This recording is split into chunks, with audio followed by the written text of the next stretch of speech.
Welcome back to First and 10, presented by Allstate with Sporting News college football writer Matt Hayes. I'm Stephen Levine in the Sporting News studio. Matt, let me put it to you very succinctly. Is there any reason to believe that the national champion will come from any conference other than the SEC? Well, no. I guess the only question now, Stephen, is do two teams from the same conference play again?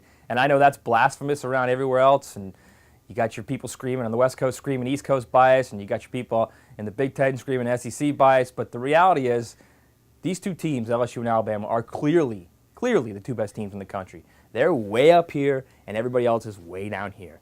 And I think when you look at this, I'm almost a little upset at the SEC, Stephen, because they kind of ruined college football right now. Basically, it's SEC or nothing right now.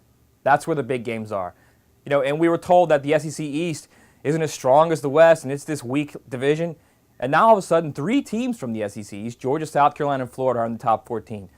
And you've got Alabama, and you got LSU, you got Mississippi State, which, Stephen, I'm telling you, will be 7-0 by the time the Alabama game comes around. A lot of big games still to go in the SEC. If you want to see what happens, how it all plays out in the BCS National Championship race, just keep an eye on the SEC. Well, full disclosure, Matt, I am a proud alumnus of the University of South Carolina. Do the Gamecocks have anything to say about the SEC champion? Oh, I think absolutely. You know, Stephen, I've been saying all along, all summer and now this fall, South Carolina is a team that if they get efficient play from the quarterback spot, they're terrific on defense. I think they can beat anybody on their schedule, including LSU. So I think they're that good. I think that other teams in the East Division, like I said earlier, Florida and Georgia, are that good.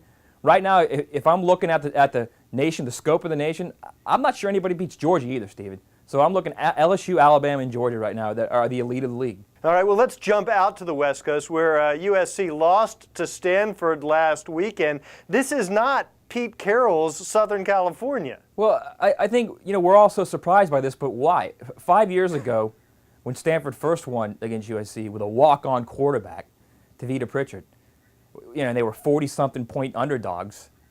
That's when I think the aura of USC, Stephen, was kind of pulled away. They've lost to Oregon, Oregon State, Washington, Arizona, Arizona State. They can be beaten. And I think we're all kind of looking and seeing USC as this once dominant team under Pete Carroll. It's not the same program. They have good players. Right now they're dealing with, at bare minimum, 10 under the scholarship limit. So there's no depth on the line of scrimmage, on either line of scrimmage. This is a team right now, Stephen, that this is not their first loss. They will lose again this year. Well, is it safe to say that the Pac-12 is now Oregon's conference? I don't know if it's Oregon's conference, but I think I want to see what Oregon does. When you start out with three cupcakes, teams that really don't even press you, and your defense looks as shaky as Oregon's defense looks, this is why I'm saying, Stephen, it's the SEC's world, because the more I see these teams, the more I start to think, wait a second, let's just watch the SEC week after week, and we'll see how it all plays out. Well, you mentioned three cupcakes. You could be talking about Texas. They're 3-0, but really haven't been tested. That's all about to change. I think right now they're a little confident, but they haven't played anyone. And it starts this week at Oklahoma State. Then they got to play West Virginia.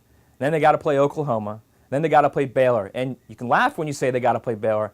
They got destroyed by Baylor last year. So I think when you look at the schedule that's upcoming for Texas, this is a defining moment. Are they the team that can get over the hump and become a 10 or 11 win team, or are they the team that's going to kind of stay where they are and be a 7 or 8 win team?